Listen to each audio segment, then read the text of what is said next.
ये है आज की आधुनिक अयोध्या।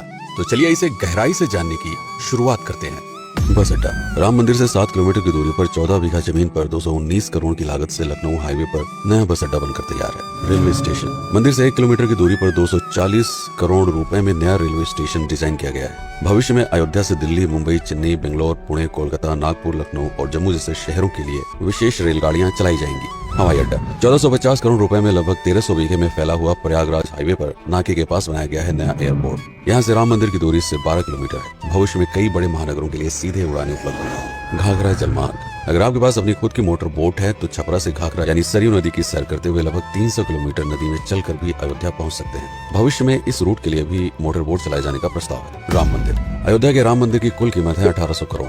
पूरी तरह बन जाने के बाद अयोध्या का मुख्य आकर्षण होगा। राजस्थान के मशहूर मकराना के पत्थरों से आकार लेते इस मंदिर की अनुमानित उम्र होगी लगभग 1000 साल। 22 जनवरी को पहली मंजिल का उद्घाटन होगा, जिसमें राम की बाल्यावस्था की मूर्ति रखी जाएगी। बाकी की 2 मंजिलों का कार्य चलता रहेगा। खजुराहो के मंदिरों की नागर शैली के आधार पर इसे तराशा जा रहा है। मंदिर का कुल क्षेत्रफल 156 एकड़ या 251 बीघा है। हनुमानगढ़ी। राम मंदिर से लगभग 800 मीटर की दूरी पर स्थित है हनुमानगढ़ी। मंदिर के आवासीय परिसर को मिलाकर यह लगभग 52 बीघे में फैला हुआ है। मंदिर की 76 सीढ़ियां चढ़कर हनुमान जी के दर्शन के बाद ही राम मंदिर में जाने का विधान है। यह मंदिर अयोध्या शहर के ठीक बीच में एक ऊंचे टीले पर बना है। शहर की तरफ आने वाले आक्रमणकारियों के आने की सूचना यहीं से प्राप्त करके अयोध्या के राजा तक भेजी जाती थी। इतिहासकारों के अनुसार जितनी बार भी अयोध्या पर आक्रमण हुआ उतनी बार इस मंदिर को भी विध्वंस झेलना पड़ा। हालांकि सन्यासियों ने हर बार इस मंदिर को फिर से खड़ा किया। आज ये मंदिर रामानंद संप्रदाय और निर्वाणी अखाड़े के अधीन है। राम की पेड़ी। अयोध्या को सरयू नदी की भयंकर बाढ़ से बचाने के लिए इस बांध का निर्माण किया गया था, जिस पर श्रद्धालुओं के स्नान के लिए कई घाट बना दिए गए थे। इतिहासकारों के अनुसार जितनी बार भी बांध टूटता था, सरयू का पानी अयोध्या की गलियों में घुस आया करता था। इसी बाढ़ से बचने के लिए पूरे अयोध्या में जगह जगह पर ऊंचे टीले बनाए गए थे, जैसे राम टीला, हनुमान टीला, लक्ष्मण टीला। आज ये बांध अयोध्या का मुख्य पर्यटन स्थल बन चुका है। हर दीपावली पर यहाँ लाखों दिए जलाकर रामायण की उस घटना को उत्सव के रूप में मनाया जाता है जब श्री राम अयोध्या वापस लौटे थे। अयोध्या के कई बार उजड़ने के पीछे एक कारण इस नदी को भी माना जाता है। हालांकि इसी नदी की वजह से यहाँ पर गन्ने की खेती बड़े स्तर पर की जाती है। लता मंगेशकर चौराहा।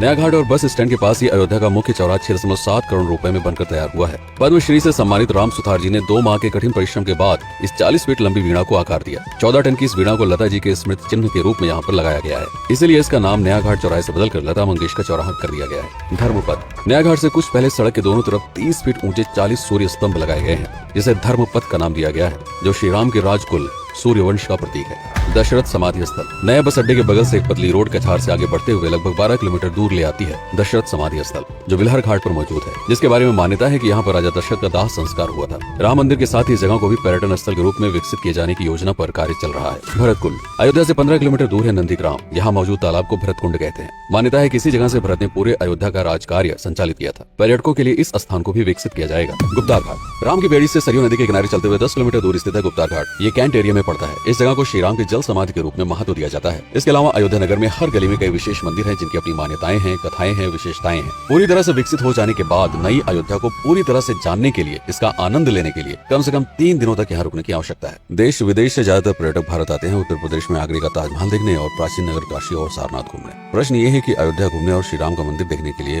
भला विदेशी क्यों आएंगे?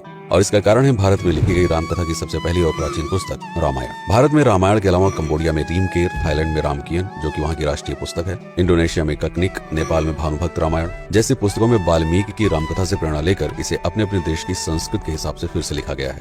पात्रों के नाम, कुछ नई घटनाओं के अलावा मूल रामकथा सभी में एक जैसी है। इसके अलावा भारत में ही रामकथा को लेकर संस्कृत में 7 संस्करण, हिंदी में 3 संस्करण, गुजराती में 47, ओडिया में 14, तेलुगु में 5, कन्नड़ में 4 और अन्य भाषाओं में लगभग 17 संस्करण मौजूद है। इसके अलावा लिखे गए नाटक, कविताएं आदि को भी अगर मिला दिया जाए तो इस दुनिया में 300 से अधिक तरह से राम कथाएं बार बार लिखी गई हैं। इन सभी राम कथाओं पर कई विशेषज्ञों ने समय समय पर अध्ययन किया और अपने विचार दिए। Father Camille Bulcke, Hermann Jacobi, Wendy Doniger, Edward अल खरर, Alf Hiltebeitel, Paula Richman, Aubrey Menen, Ramesh Menon, Radha Vishwanath, Shantanu Gupta, Meenakshi Jain, Lala Sitaram, Swami Gyananand Saraswati जैसे कई लोगों ने समय समय पर राम कथा को लेकर गहन शोध किया और इसमें छिपे हुए मूल कथा के साथ ही इसके इतिहास को समझने का प्रयास भी किया। राम कथा थी कौशल प्रदेश के द्वारा किष्किंधा और लंका पर विजय प्राप्त करने की पहली बार एक अखंड भारत के निर्माण की। रामायण महत्वपूर्ण इसलिए हो जाता है क्योंकि ये अखंड भारत युद्ध से अधिक व्यक्ति के आदर्शों, सूझबूझ, मित्रता जैसे गुणों से स्थापित हुआ।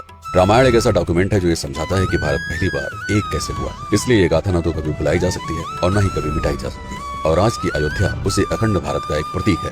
अपनी संपन्नता के कारण जिसने समय समय पर बाहरी आक्रमणकारियों का भी सामना किया। अयोध्या की इसी संपन्नता ने यहाँ पर मुगलों को भी आकर्षित किया। महात्मा बुद्ध भी यहाँ पर रुके, सिखों के गुरु साहब भी आए और जैन धर्म के तीर्थंकर भी। सिपाही ही नहीं बल्कि उनके अनुयायी यहीं पर बसते चले गए। अयोध्या कितनी बार बसी, कितनी बार उजड़ी, इसके बारे में बहुत अधिक प्रमाण उपलब्ध नहीं है। सूर्यवंश के पतन के साथ ही अयोध्या का भी पतन होता रहा। बीच में कई सौ सालों तक अयोध्या मानो विलुप्त सी हो गई। इसका कारण क्या था, इसका कोई प्रमाण नहीं है। अयोध्या को फिर से खोजकर उसे स्थापित करने में बार बार राजा विक्रमादित्य का नाम आता है, लेकिन विक्रमादित्य एक उपाधि है जिसे कई राजाओं को दिया गया था। तो ये कहना मुश्किल है कि किस कालखंड के कौन से राजा ने यह कार्य किया। कुछ विशेषज्ञों का मत है कि यह काम उज्जैन के राजा विक्रमादित्य ने किया होगा। नंदवंश, मौर्य वंश, शुंग वंश, गुप्त वंश आदि के साम्राज्य में भी अयोध्या का वर्णन प्राप्त होता है। सबसे बड़ा विध्वंस हुआ 1527 के आसपास बाबर के कार्यकाल में, जब राम मंदिर को ध्वस्त कर बाबरी मस्जिद स्थापित की गई। सन 1722 में बंगाल के नवाब अली वर्दी खान ने व्यापार के नजरिए से राम मंदिर से कुछ किलोमीटर की दूरी पर एक नया शहर बसाने की शुरुआत की। 1730 में अवध के पहले नवाब सादत अली खान ने इसका नामकरण किया फैजाबाद। इन्हीं के उत्तराधिकारी सुजाउद्दौला ने इसे अवध की राजधानी बनाई। 1775 में अवध के चौथे नवाब असफुद्दौला ने फैजाबाद की जगह लखनऊ को अवध की राजधानी घोषित की। रावण अहंकार का प्रतीक और श्री राम विनम्रता के सूचक। सत्ता में आने के बाद हर व्यक्ति को यह बात हमेशा ध्यान में रखनी चाहिए, सिर्फ रंग रोगन और पत्थर लगवाने से राम राज्य नहीं आएगा, बल्कि जिस दिन स्कूल, अस्पताल और सरकारी संस्थानों से भ्रष्टाचार खत्म होगा, लोगों का मुफ्त इलाज और अपनी भाषा में उच्च शिक्षा उपलब्ध होगी, उस दिन भारत उस पायदान पर खड़ा होगा जहाँ कभी हम हुआ करते थे। रामायण अहंकार पर विनम्रता की विजय है। अयोध्या को अगर पर्यटन स्थल का केंद्र बनाना है तो इस आधार पर बसाना होगा, राम राज्य लाना होगा, राजनीति नहीं। यदि इस वीडियो में कोई त्रुटि हुई हो तो उसके लिए क्षमा करें। वीडियो पर समय बिताने के लिए आपका बहुत बहुत धन्यवाद। मैं हूं